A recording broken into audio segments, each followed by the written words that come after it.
2024-cü ildə Azərbaycan iqtisadiyyatının artım templəri hökumətin proqnozlarına uyğun olub. İl ərzində ölkədə 126,3 milyard manatlıq ümumi daxili məhsul istehsal edilib. Bu, 2023-cü illə müqayisədə real ifadədə 4,1% artım deməkdir. Bu, hökumət tərəfindən 2024-cü ilin 3-cü rübündə 4,2% səviyyəsində səsləndirilmiş proqnozdan cüzi fərqlənir. Ötən il hökumət səviyyəsində qeyri-neft sektorunun inkişafına göstərilən səylər də öz nəticəsini göstərib. Milli Məclis qarşısında Nazirlər Kabineti 2024-cü ildəki fəaliyyəti haqqında geniş hesabatla çıxış edən Baş nazir Əli Əsədovun sözlərinə görə, ümumi daxili məhsul artımında aparıcı rol qeyri-neft sektorunun payına düşüb. 2024-cü ildə UDM istehsalı neft-qaz sektorunda 0,3%, qeyri-neft qaz sektorunda isə 6,2% artmışdır. Qeyri-neft qaz sənayesi 7,3% artmışdır. Əhalinin hər nəfərinə düşən UDM isə 3,6% artaraq 12,4 min manat və ya 7,3 min ABŞ dolları təşkil etmişdir. 2024-cü ildə xarici ticarət dövrümüz təxminən 47,4 milyard ABŞ dolları çatmış, müsbət ticarət saldosu 5,3 milyard dollar olmuşdur. Qeyri-neft ixracı 3,3 milyard dolları üstələmişdir. İxracda neft sektorunun neft sektoruna dəstək verməsi ölkənin strateji valyuta ehtiyatlarının artmasına imkan yaradıb. 2024-cü ildə Azərbaycanın strateji valyuta ehtiyatları 2,5 milyard dollar artaraq ilin sonunda 71 milyard dollara çatıb. Bu artım trendi 2025-ci ilin 1-ci rübündə də davam edib və hazırda 73 milyard dollardır.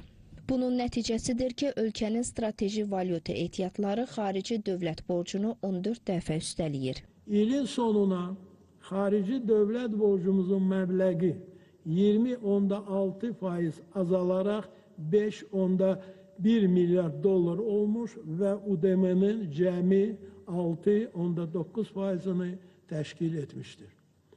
Hökumət tərəfindən həyata keçirilən anti-inflyasiya tədbirlərinin valyuta bazarında tarazlığın qorunması, məzənnə sabitliyi, makrofiskal və monetar siyasətlə bağlı qərarlar inflyasiyaya azaldıcı təsir etmişdir. Hesabat ilində illik inflyasiya hədəf diapazonu daxilində olmuşdur. Belə ki, 2024-cü ilin dekabr ayında 12 aylıq inflyasiya 4,9%, orta illik inflyasiya isə 2,2% olmuşdur.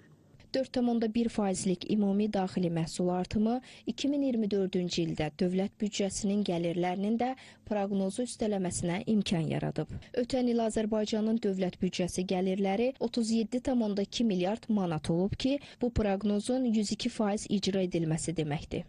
İl ərzində büdcə xərcləri isə 37,7 milyard manat təşkil edib. İl ərzində makroiqtisadi, maliyyə sabitliyinin və inflyasiyanın aşağı bir rəqəmli səviyyəsinin təmin edilməsi dayanıqlı iqtisadi artıma imkan verib ki, bu da əhalinin rifah səviyyəsinin ardıcıl olaraq yüksəldib. 2024-cü ilin dövlət büdcəsi xərcləri əhalinin sosial müdafiəsinin qorunmasının günün çağırışlarına uyğun şəkildə təmin edilməsinə imkan yaradıb. 2024-cü ildə əhalinin sosial müdafiəsinin gücləndirilməsi məqsədi ilə dövlət büdcəsi xərclərinin 39% və ya 14,6 milyard manatı sosial yönümlü xərclərin maliyyələşdirilməsinə yönəldilmişdir. 2024-cü ildə orta pensiya məbləği 12%, yaşa görə pensiya 11,3% artmış, yaşayış minimumu ölkə üzrə 270 manat müəyyən edilmişdir. Bir ailəyə düşən sosial yardımın orta aylıq məbləği 475 manat olmuşdur.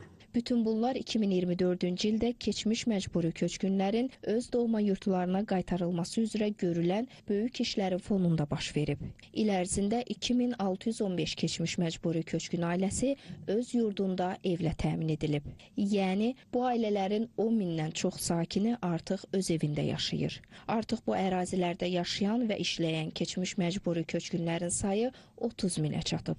Ümumilikdə 2024-cü ildə keçmiş qaçqın və məcburi köçkünlərin sosial müdafiəsinin təmin edilməsinə dövlət büdcəsindən 329 milyon manat vəsait yönəldilib.